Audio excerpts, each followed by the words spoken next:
দাদাবাবুরা কেন পাগল হয়ে গেছে জানেন? জেনে যাবেন।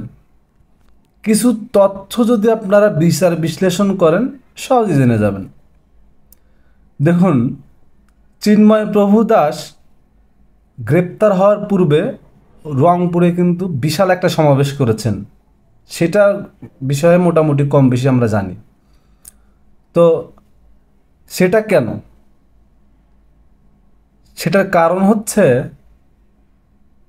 ডক্টর ইউনূস স্যার দায়িত্ব নেওয়ার পরে ছোট্ট একটা উদ্যোগ নিয়েছেন। সেটা কি? আপনাদের লালমনিরহাটে 1931 সালে ব্রিটিশরা একটা বিমান ঘাঁটি স্থাপন করে। সেই বিমান ঘাঁটির সমস্ত কার্যক্রম এতদিন বন্ধ ছিল।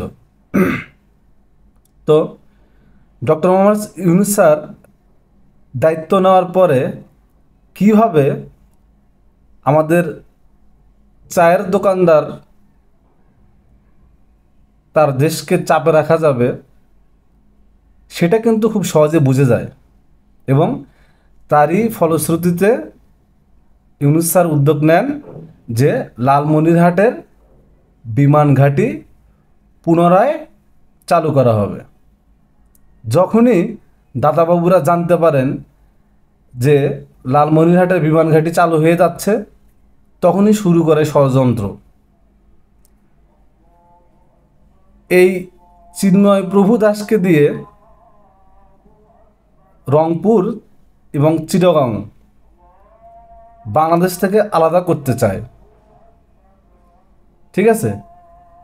তো কেন এটা চায়? এটার কারণটা হচ্ছে লালমনিরহাটের যে বিমান ঘাঁটি আছে সেখান থেকে শিলিগুড়ি করিডোর, অর্থাৎ আমরা যেটাকে চিকেন নেক বলি, মাত্র 12 কিলোমিটারের দূরত্ব। এটা চিন্তা করে ভারত চিন্তায় পড়ে গেছে। ঠিক আছে? যার কারণে বাংলাদেশে যারা ওনারাই আমাদের দাদাবাবুরাই যাদেরকে সংখ্যালঘু বলতেছেন, আমরা বলি না সংখ্যালঘু। ঠিক আছে? আমরা এই দেশে মিলেমিশে থাকতে চাই। তো তাদেরকে দিয়ে বিশৃঙ্খল পরিবেশ সৃষ্টি করে রংপুর এবং চট্টগ্রামকে আলাদা করার একটা পায়তারা করতেছে, যাতে করে তারা চিন্তামুক্ত থাকতে পারে। তো ইউনূস স্যার তো কাঁচা মানুষ না ভাই, তার মাথায় মাল আছে ভাই, মাথায় মাল আছে। এত কাঁচা ভেবেন না। সে কিন্তু দেশীয় খেলোয়াড় না, ডিস্ট্রিক্ট লেভেলের খেলোয়াড় না, সে কিন্তু ইন্টারন্যাশনাল লেভেলের খেলোয়াড়। এটা মাথায় রেখেন। তো এই বিমান ঘাঁটি হচ্ছে এশিয়ার দ্বিতীয় বৃহত্তম বিমান ঘাঁটি। এটা চালু হলে বাংলাদেশের অর্থনৈতিকভাবে যেরকম একটা ভালো সম্ভাবনা আছে, পাশাপাশি দাদাবাবুরা যে কঠিন চাপে থাকবে সেটাও কিন্তু সুনিশ্চিত।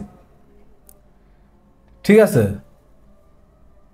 এই জন্য একটু দেরিতে হলেও বুঝলাম যে দাদাবাবুরা কেন এরকম উঠে পড়ে লাগছে বাংলাদেশকে নিয়ে। ঠিক আছে? আমাদের দেশকে নিয়ে না লেগে আপনাদের দেশে যারা সংখ্যালঘু আছে তাদের নিরাপত্তা নিশ্চিত করেন। তাদের আপনাদের মতোই সুযোগ সুবিধা তাদেরকেও দেন। ঠিক আছে? আপনারা আমাদের দেশকে হিন্দুদের সংখ্যালঘু বলতেছেন, আপনাদের দেশে মুসলিমরা সংখ্যালঘু। হ্যাঁ, আমরা আমাদের দেশের ভাইদের সংখ্যালঘু মনে করি না। ঠিক আছে? আমরা মিলেমিশে ধর্ম, গোত্র, বর্ণ মিলেমিশে থাকতে চাই এই দেশে। আপনারা ইন্ডিয়াতে মুসলমানদের সমান সুযোগ সুবিধা নিশ্চিত করেন, তাদের নিরাপত্তা দেন। ঠিক আছে? নিজের দেশ নিয়ে চিন্তা করেন।